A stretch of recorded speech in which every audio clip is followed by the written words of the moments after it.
Welcome everyone. Taking a quick look at the storm report of the EF1 tornado that touched down earlier on Thursday.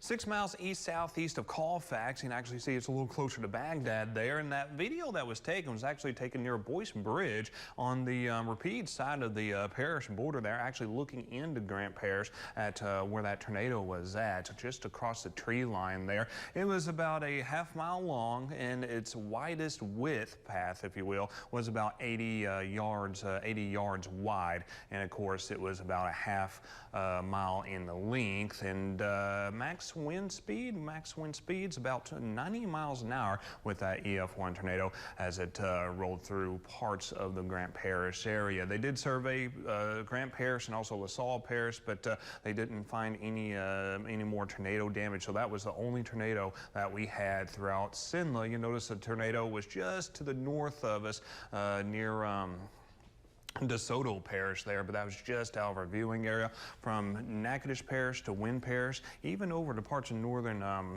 Catahoula Parish, they saw some high wind speeds, some thunderstorm wind gusts from that earlier on Thursday, from that complex, that is. So temperatures got quite warm today. Upper 80s, 88 degrees, the high in Alexandria. A few locations reached 90 like Natchez, a pair of them from Oakdale to DeRidder, even 91 the high there in Natchitoches. And we were the warmest day heading into the summer season so far. It was 86 previous to today, but we did not break any record temperatures today. You notice temperatures out there in the 70s, and you notice a complex of storms to the east of us. That actually kind of came through our northeastern areas today, but didn't produce any severe storms. That's good news. You notice a complex of storms over here to the west of us. That right there is going to make a run at us as we head into tomorrow, and could get into parts of our western areas later on tomorrow afternoon to tomorrow evening. But the vast majority of this is going to dissipate and stay to our west. So you notice kind of a complicated trough of low pressure over here across the western U.S. And then you notice some up-level high pressure that isn't quite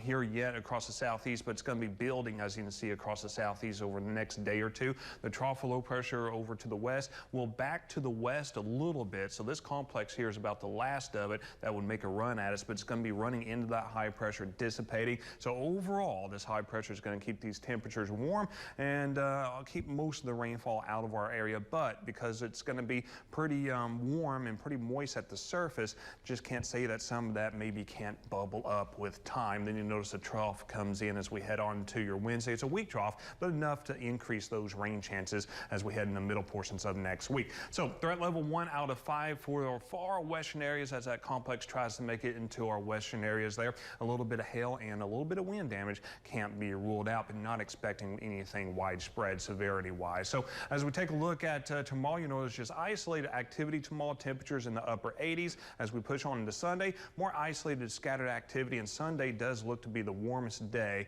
as we head on to the next 7 days. 20% chance of activity for most of us, up to a 30% chance though to the far west. Even those areas, things pretty isolated in nature. More scattered activity for your Mother's Day, temperature right around 90. You notice 30% chance of activity. Then it starts to increase as we head into Monday, Tuesday, and Wednesday. The cool front comes through Tuesday night into Wednesday morning. That helps to increase those rain chances. But even though those rain chances do increase a little bit as a result from that, we actually did lower those rain chances a little bit from this time yesterday. So that's a little bit good news. At least it's not looking quite as moist, but you notice those temperatures could drop maybe 2-3 degrees behind that front.